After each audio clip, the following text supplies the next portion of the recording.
ดีบทเรียนนี้จะมาสอนวิธีใช้สูตรif มันผสมกับตัวสูตร average หรือว่า max ก็คือ max if โดยที่ว่าตะกี้นะExcel 2000กับ Excel 2013มันยังไม่มีสูตรความหมายมันยังไม่มีสูตร if มาซอยในสูตรนะแล้วเขาต้องได้ใส่สูตรif บวก max บวก average ต่างๆนะแต่เดี๋ยวนี้เราสามารถใช้สูตรผสมเลยมาใส่เนาะซึ่งนี่เป็น simple สูตร Excel คือยกตัวอย่างว่าaverage เอาเริ่มจากตัวที่หนึ่ง average ก็คือสูตรเฉลี่ยเนาะเฉลี่ยของตัวเลขทั้งหมดนี่ว่ามันมีเท่าไหร่นะ68.02ต่อมาก็เป็น average A ก็คือมันจะคล้ายๆกับตัวที่ได้เคยเรียนเข้ากับเข้านะซึ่งคือ average จะเป็นตัวนี้เนาะ average ล่าก็คือมันจะกวมเอาแต่ตัวเลข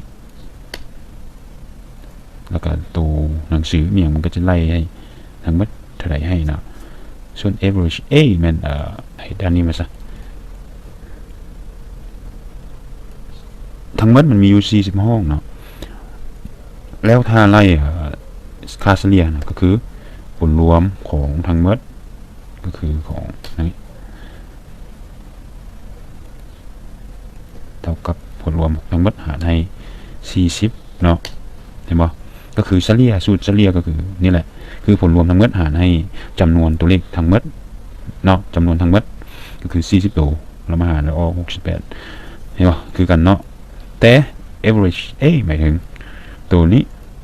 เวลาจะเลือกอันนี้มันก็คล้ายๆกันแต่ว่าถ้าจะเลือกเอาตัวหนังสือนำมานะเนาะตัวหนังสือนำแล้วก็ตัวเลขนำมาแล้วก็ปิดวงเล็บแล้ว enter มันจะออกอยู่34เนาะซึ่งว่าคือ average A คือบอกว่าจะเป็นตัวหนังสือตัวเลขมันก็จะรวมเข้ากันเลยนั่นก็คือตัวเลขผลรวมทั้งหมดหารให้แต่ใดหารให้40บวกอีก40ก็คือ80เนาะก็คือไอ้พวกห้องนี้เติมเลย40ห้องเป็นตัวเลข40ห้องเป็นตัวหนังสือก็เป็น80บ่เป๊ะ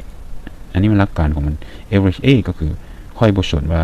เจ้าสิมีตัวเลขหรือตัวหนังสือค่อยสิไล่ให้เลยเฉลี่ยให้เจ้าเลยซึ่งออก34แต่ถ้าเจ้าเลือกแต่ตัวเลขค่อยก็สิไล่แต่ตัวเลขเนาะก็คือ43 42ปุ๊บนี่บ่ออกคือกันกับ average ล่า average ล่าก็คือถึงแม้ว่าเจ้าจะเลือกจักร้อยมันถึงเจ้าจะเลือกจากห้องก็ยะค่อยชี้เอาตัวเลขกันมารวมกันแล้วก็เฉลี่ยให้เจ้าตัวใดที่มัน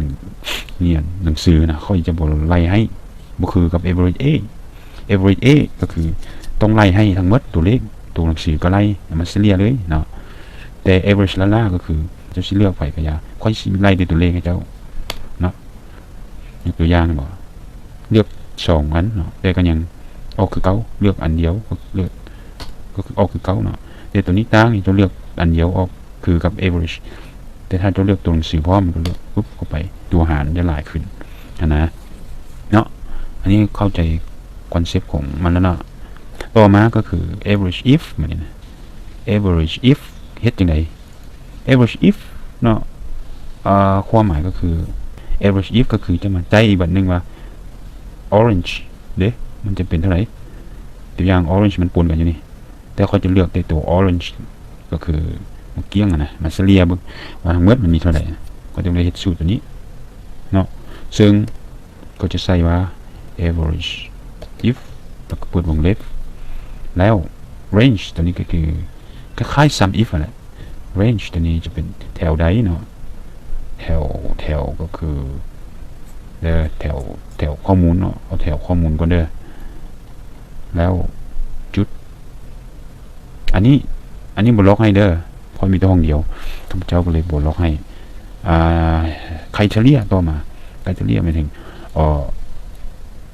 ข้อมูลไหนอันนี้มันแถวแล้วนะอันนี้ต่อไปก็คืออันนี้ orange ก็คือมักไม้ตัวนี้ชนิดนี้ที่ค่อยจะเฉลี่ยนะorange ก็จุดต่อไปก็คือ average range ก็คือแถวตัวเลขที่เจ้าจะ มาซาเลียเนาะก็คือแถวนี้เนาะสังเกตว่า2อันต้องเท่ากันตลอดถ้าตัวใดตัวหนึ่งสูงกว่าหรือว่ากันความห้องมันบ่เท่ากันมันก็จะออกเพี้ยนหรือว่าบางทีจะบ่ออกเลยแล้วก็จะบ่ถูกต้องเนาะฉะนั้นต้องให้เท่ากันคล้ายๆซัมอิฟก็คือกันคอนเซปต์เดียวกันคันได้ตัวหนึ่งแล้วก็ได้คือกันเนาะอัดวงเล็บก็เท่ากับบ่เป็น 11.3 เนาะ